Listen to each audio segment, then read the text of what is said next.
দেখো Luis dot ডায়াগ্রামের সাহায্যে সমযোজী যৌগের উৎপত্তির ব্যাখ্যা দেব। লুইস ডট ডায়াগ্রামের সাহায্যে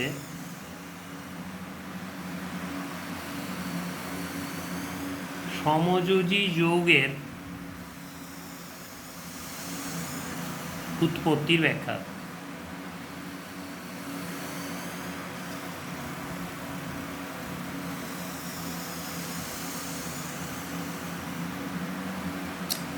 প্রথমেই আমরা হাইড্রোজেন অণুর গঠন ব্যাখ্যা করব।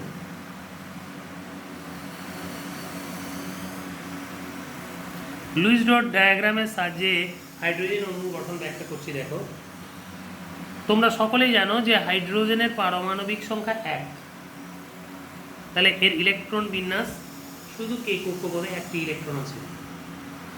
এখন এই একটি ইলেকট্রনকে আমরা এইভাবে ডট চিহ্ন দিয়ে ডিনোট করছি।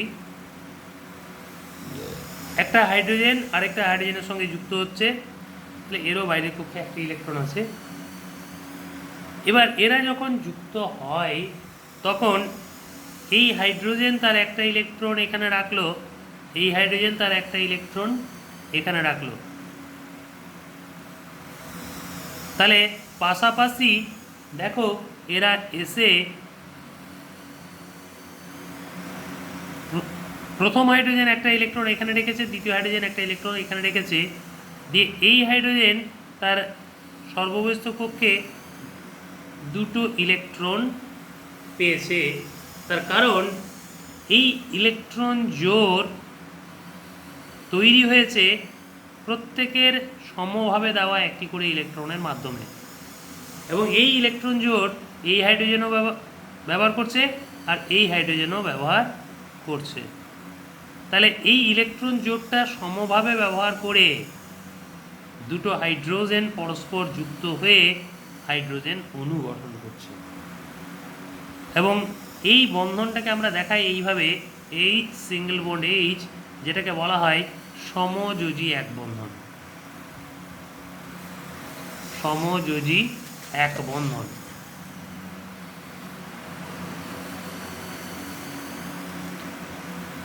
তাহলে এইভাবে H2 অণু তৈরি হয়, যেটা লুইস ডট ডায়াগ্রামের সাহায্যে এইভাবে দেখানো যায়।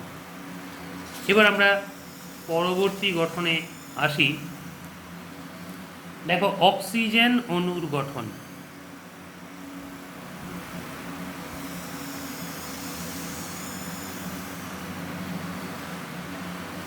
আমরা জানি অক্সিজেনের ইলেকট্রনিক কনফিগারেশন 2, 6, অর্থাৎ এর বাইরের পক্ষে 6টি ইলেকট্রন আছে, 1, 2, 3, 4, 5, 6।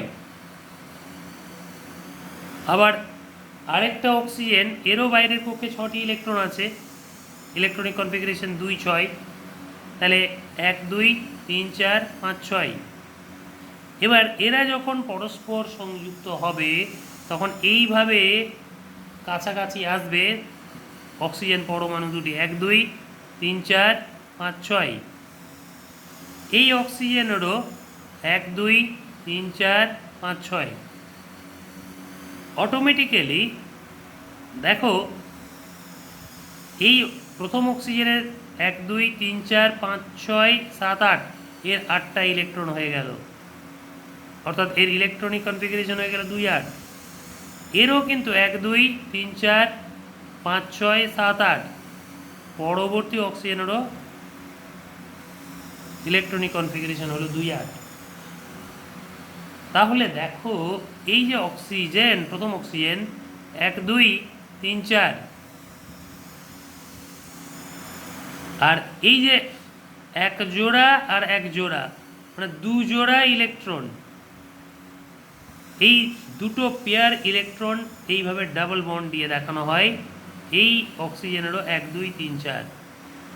অটোমেটিক্যালি তুমি দেখতে পাচ্ছ, দেখো এখানে দেখতে পাচ্ছ তোমরা যে সমযোজী দ্বিবন্ধন দ্বারা যৌগটি তৈরি হয়েছে, অণুটা তৈরি হয়েছে, এটা O2, এবং এইটাকে বলা হয় সমযোজী দ্বিবন্ধন।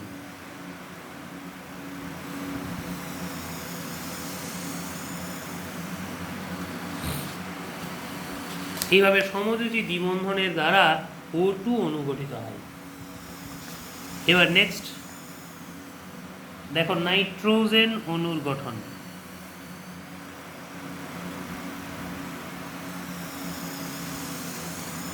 কিভাবে নাইট্রোজেন অণু গঠিত হয় লুইস ডট ডায়াগ্রামের সাহায্যে ব্যাখ্যা করছি। দেখো নাইট্রোজেন তোমরা জানো এর পারমাণবিক সংখ্যা 7, তার মানে ইলেকট্রনিক কনফিগারেশন হচ্ছে 2, 5। তাহলে বাইরের কক্ষে 5টা ইলেকট্রন আছে, 1, 2, 3, 4, 5।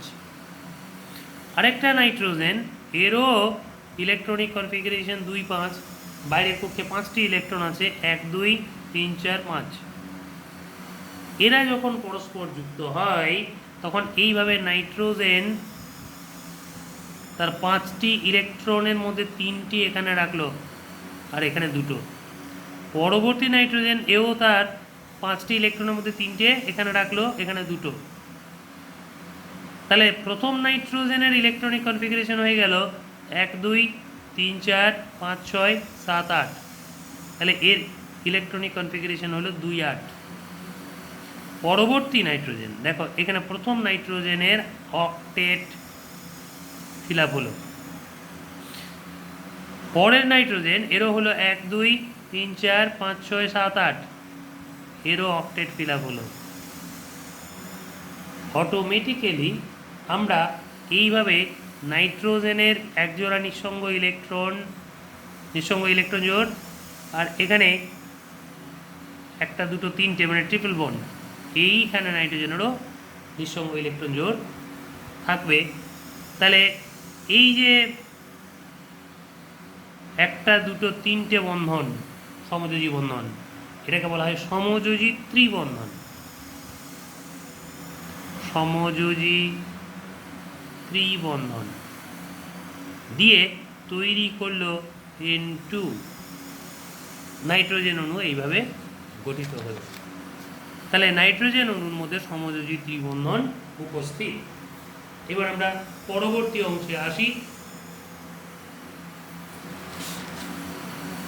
নেক্সট দেখো মিথেন অণুর গঠন।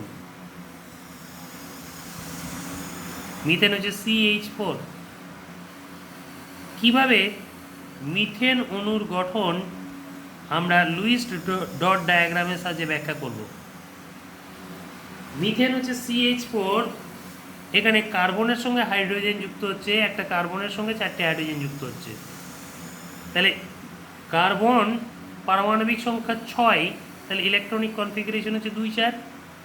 তাহলে এর বাইরের কক্ষে 1, 2, 3, 4টে ইলেকট্রন প্লাস হাইড্রোজেন এর বাইরের কক্ষে 1টি ইলেকট্রন, তাহলে এর ইলেকট্রনিক কনফিগারেশন 1, কিন্তু 4টে হাইড্রোজেনের সঙ্গে যুক্ত হচ্ছে বলে 4 দিলাম এখানে। এবার এই যে কার্বন যার বাইরের কক্ষে 4টে ইলেকট্রন 1, 2, 3, 4, এবার 4খানা হাইড্রোজেনের সঙ্গে যখন যুক্ত হয় তখন এই হাইড্রোজেন এখানে একটা ইলেকট্রন রাখলো, এই হাইড্রোজেন এখানে একটা ইলেকট্রন রাখলো, এই হাইড্রোজেন এখানে একটা ইলেকট্রন রাখলো, এই হাইড্রোজেন এখানে একটা ইলেকট্রন রাখলো। অটোমেটিক্যালি প্রত্যেকটা হাইড্রোজেনের সর্ববস্থ কক্ষে 2টো ইলেকট্রন হয়ে গেল, দিয়ে নিকটতম নিষ্ক্রিয় গ্যাস হিলিয়ামের ইলেকট্রন বিন্যাস লাভ করলো প্রতিটি হাইড্রোজেন। সাথে সাথে কার্বনেরও আউটার মোস্ট অরবিটে 8টা ইলেকট্রন হয়ে গেল, 1, 2, 3, 4, 5, 6, 7, 8। তাহলে কার্বনেরও অক্টেট ফিল আপ হলো। সেই সুবাদে কার্বন এখানে একটা ইলেকট্রন জোড় তৈরি হয়েছে, তাহলে এটা সিঙ্গেল বন্ড H, আবার এখানে একটা ইলেকট্রন জোড় মানে সমযোজী বন্ধন H, এখানে একটা ইলেকট্রন জোড় সমযোজী বন্ধন H, এখানে একটা ইলেকট্রন জোড় সমযোজী বন্ধন H। তাহলে তৈরি হলো CH4 অণু। তাহলে এইভাবে মিথেন অণুর গঠন লুইস ডট ডায়াগ্রামের সাহায্যে আমরা ব্যাখ্যা করতে পারছি।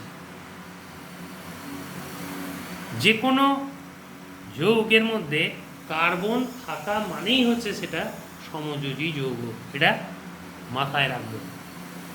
বেশ, আজকে এই পর্যন্তই থাক, পরের দিন পরবর্তী কথা আলোচনা করব। আর আজকের যতটুকু আলোচ্য বিষয় তার উপরে যদি তোমাদের কোনো প্রশ্ন থেকে থাকে তাহলে আমাকে জিজ্ঞাসা করতে পারো। ওকে, থ্যাংক ইউ।